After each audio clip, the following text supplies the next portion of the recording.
Di ko alam kung saan papunta yung mga taxes natin. Bakit puro mga bobo ang nandyan sa loob ng Malacanang? Ito ang team mo, bangag. Nagkadaloko-loko na ang Pilipinas nang umupo yung bangag dyan sa Malacanang. Hello, magandang araw sa ating lahat.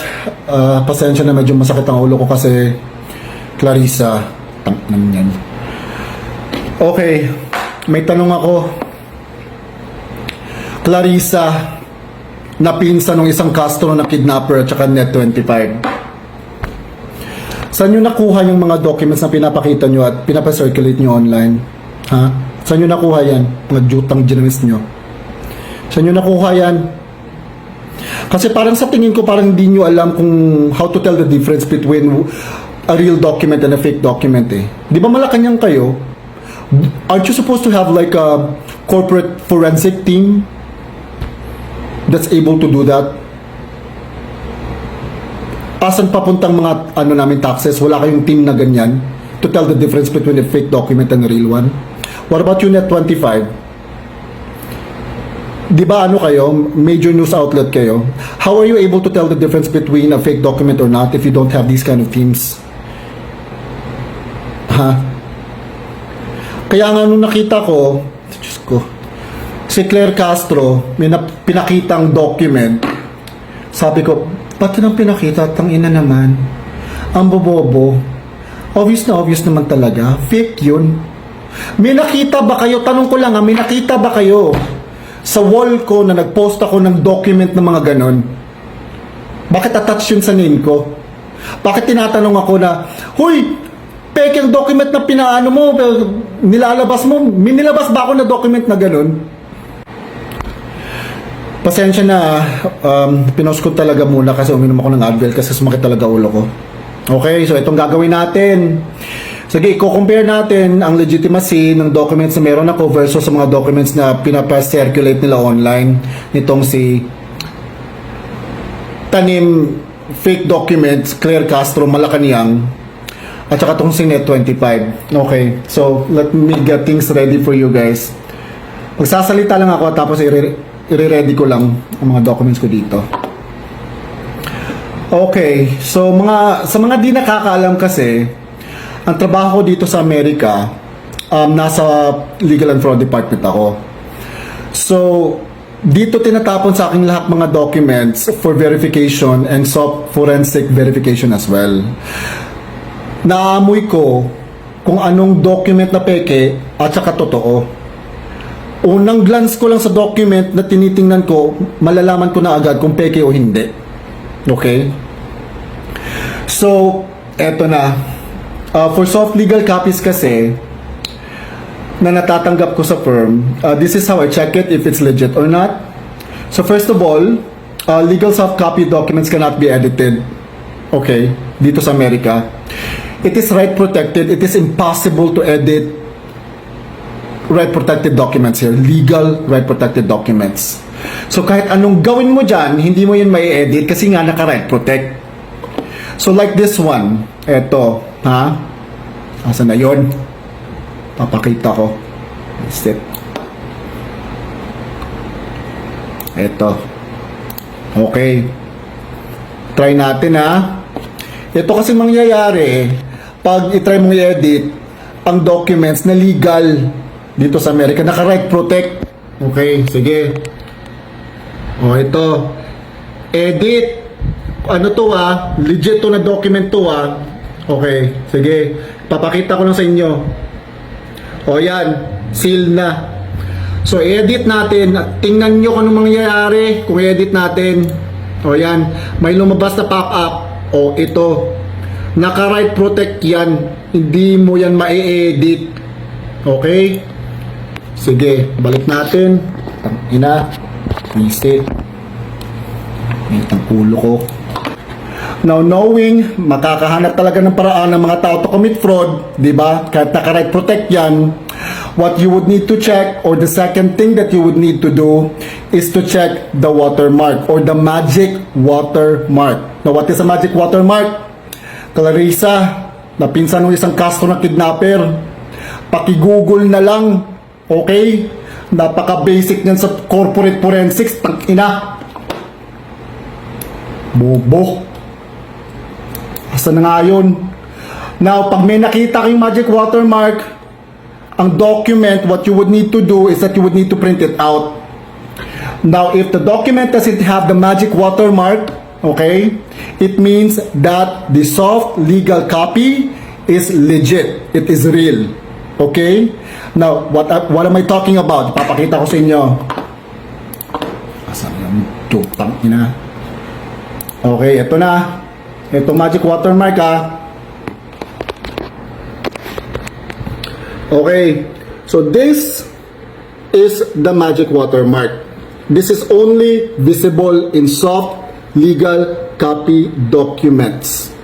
Okay? Ayan, yan ang watermark. Sa documents nyo, may mga watermark ba? May nakita ba kayo, Net25 at Malacanang, may magic watermark ba? Di ba wala? Okay, that only tells one thing. Kaya nga tinatawag siyang magic watermark, it's because if you're going to print out a legal soft copy, it will disappear. That's one way of telling if it's legit or not. Pag iprinit mo, walang watermark, it means that the soft copy that you have is legal and binding. Okay? Like this one, this is what I did.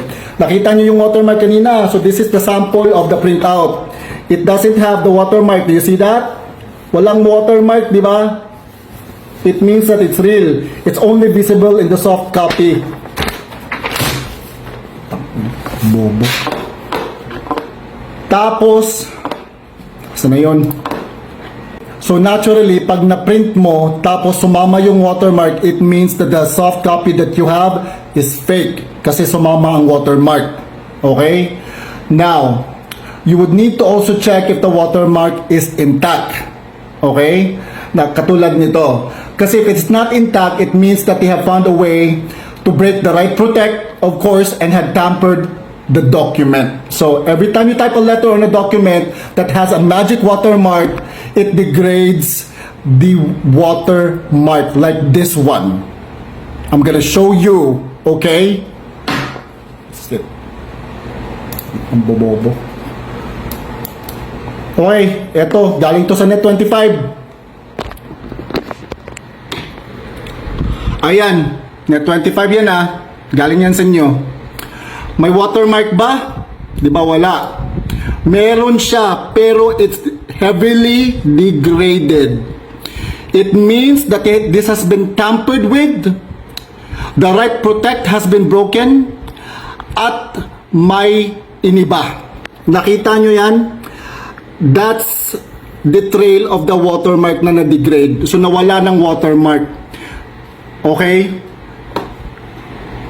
So inedit yan. Ito ang tampered na document na pinost ng Net25. Kasi heavily degraded ang watermark. Again, the watermark is heavily degraded. It means that the right protect has been broken and the document has been tampered with. Malinaw yan Anong bobobo nyo? So now, tell me, Net25, how did you get that document? Where did you get that document from? Better question would probably be, from whom did you get that document from? At magkano bayad nila sa inyo para i-post yan?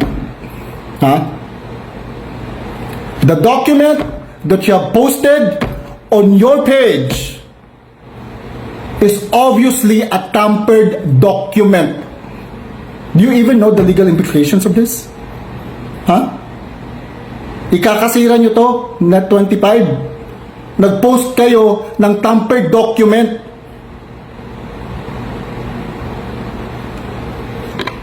Grabe. Mga major news outlets pa naman kayo. Aren't you supposed to have like a solid corporate forensic team that does this? Wala kayo niyan?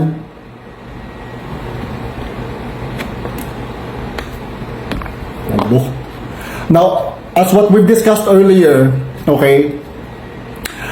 So basically, if it's a soft copy document, it will have the watermark. Pag ipiprint mo yung watermark, pag walang watermark, legit yan. Okay? Pag ipiprint mo, sumama ang watermark, it means that it is not a magic watermark and that the soft copy that you have is fake. Alright?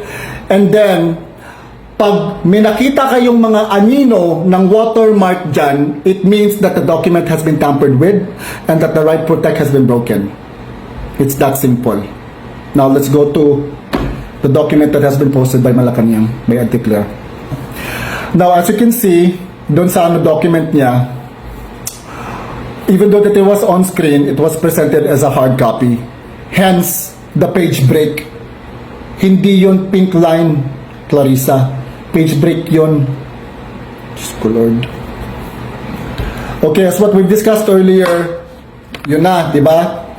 Now, kung yung document na yun, hinand in sa akin sa opisina for verification, hindi ko tatanggapin.